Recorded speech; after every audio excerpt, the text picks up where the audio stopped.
A man spent 27 years in a prison cell, and when he walked out, he was not bitter.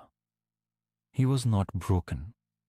He walked out, and within a few years, he led the very nation that had imprisoned him. The question is not how he survived. The question is, what did he refuse to carry?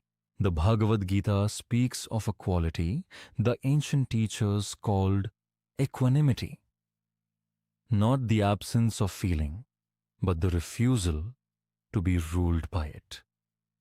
The Stoics named something similar: the discipline of not reacting to what you cannot control, only to what you choose.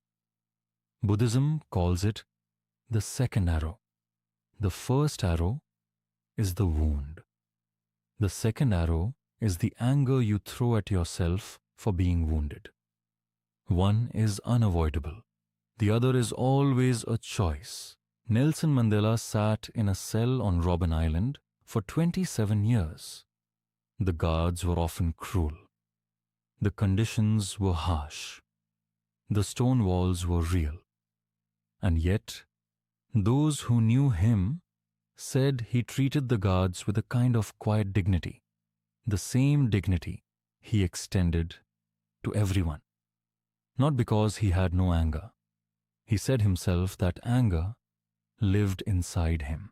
But he understood something the ancient traditions had always known, that anger, held onto, does not punish the one who caused the wound. It only burns the one who holds it. He chose each day not to pick up the second arrow. And that discipline, practiced in the smallest moments, in a cell with no audience, became the foundation of everything that followed. 3 things worth sitting with here. First, emotional discipline is not suppression. Mandela did not pretend the injustice was acceptable. He named it clearly, but he refused to let his response be dictated by his captors. Your inner state is the one territory no one can occupy without your permission. Second, the practice happens in private. No one was watching him choose patience in that cell. The Gita teaches that the real work of the self is done in silence, not on a stage. Third, restraint is not weakness. A river that holds its banks does not lose its power. It directs it. Here is the practice. The next time anger rises, pause before the second arrow. 1 breath.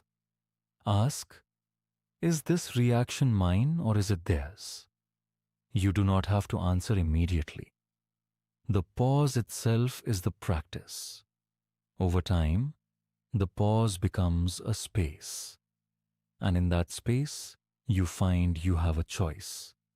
If this brought you a moment of stillness, subscribe and walk this path with us. The cell could hold his body. It could not hold his becoming.